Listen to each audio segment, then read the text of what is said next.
Bismillahirrahmanirrahim. Assalamualaikum warahmatullahi wabarakatuh. Alhamdulillahirrabbilalamin. Wabihi nasta'inu ala umuri dunya waddin. Wala hawla wala quwata illa billahil aliyyil azim. Amma ba'du. Yang terhormat Bapak Fikri Farihin MPDI selaku dosen pembimbing mata kuliah Tarbiyatul Manaqib. Yang saya banggakan bunda-bunda kelas 7A yang berbahagia. Puji syukur kita panjatkan kehadirat Allah Subhanahu wa taala yang mana pada kesempatan kali ini kita dapat melaksanakan perkuliahan online dalam keadaan sehat walafiat. Salawat serta salam semoga tetap tercurah limpahkan kepada junjungan kita Nabi besar Muhammad sallallahu alaihi wasallam yang telah membawa kita dari zaman jahiliyah ke zaman yang penuh dengan ilmu pengetahuan. Baiklah, kami dari kelompok 1 akan mempresentasikan makalah kami yang berjudul Sejarah, Definisi, dan Praktik tentang Manaqib. Namun sebelumnya, saya akan memperkenalkan anggota dari kelompok kami, yaitu saya sendiri selaku moderator, Bunda Iin Rofiqoh, pemateri pertama, Bunda Luhrina Chandra Yuliastuti, pemateri kedua, Bunda Wardatus Solehah, pemateri ketiga, Bunda Hurin Inayah. Baiklah, saya persilahkan kepada pemateri pertama untuk memaparkan materinya, kemudian dilanjutkan dengan pemateri kedua, dan dilanjutkan dengan pemateri ketiga.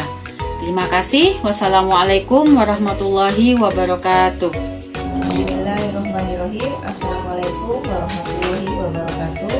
Terima kasih kepada moderator yang sudah memberikan waktu kepada saya untuk menjabarkan materi yang pertama, yaitu sejarah zikir manaqib. Sejarah munculnya zikir manaqib terkait dengan tersebarnya ajaran tasawuf di Indonesia. Sejarah perkembangan manaqib di Indonesia sudah ada sejak para ulama Islam yang dipimpin oleh para sufi mengajarkan Islam. Dimulai dari ajaran yang berupa amalan-amalan tarekat, sehingga yang berbentuk amalan-amalan zikir lainnya karena merupakan budaya sejak awal Islam datang ke Indonesia. Selain itu, sarana dakwah Islamiyah ini didasarkan pada wujud karakteristik masyarakat Indonesia yang masih dianggap mempercayai hal-hal mistik, seperti meyakini kekeramatan sang wali, karomah sang wali, dan keistimewaan para tokoh yang mereka anggap sebagai waliullah, sehingga dijadikan sebagai panutan dengan cara melakukan kegiatan zikir manaqib secara rutin.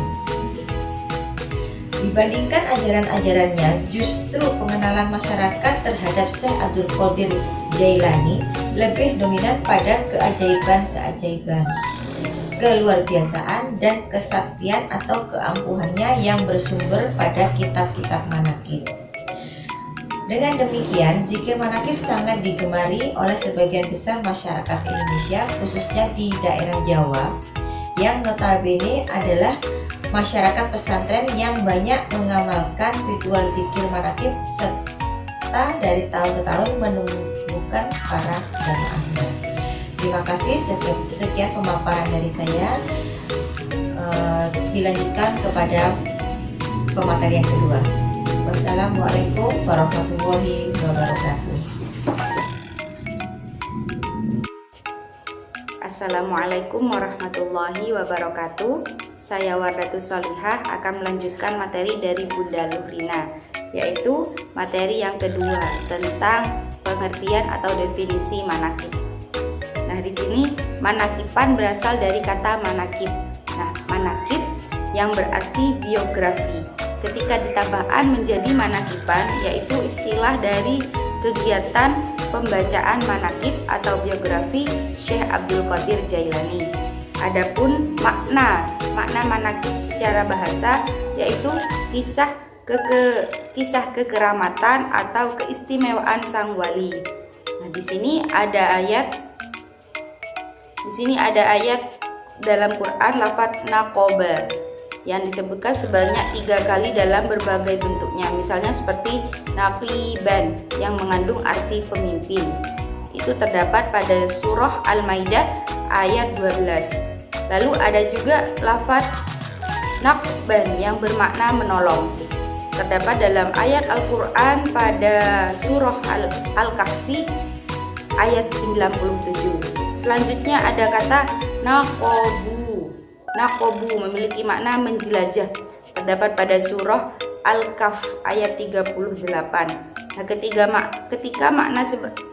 makna sebagaimana disebut dalam ayat Al-Quran tersebut mempunyai kesesuaian dengan tujuan dasar pelaksanaan zikir manaqib, yaitu dimaksudkan dalam rangka menggali, menyelidiki, dan meneliti sejarah kehidupan seorang pemimpin panutan umat untuk diteladani dan berdoa agar mendapatkan rahmat Allah Subhanahu wa taala, juga pertolongan Allah.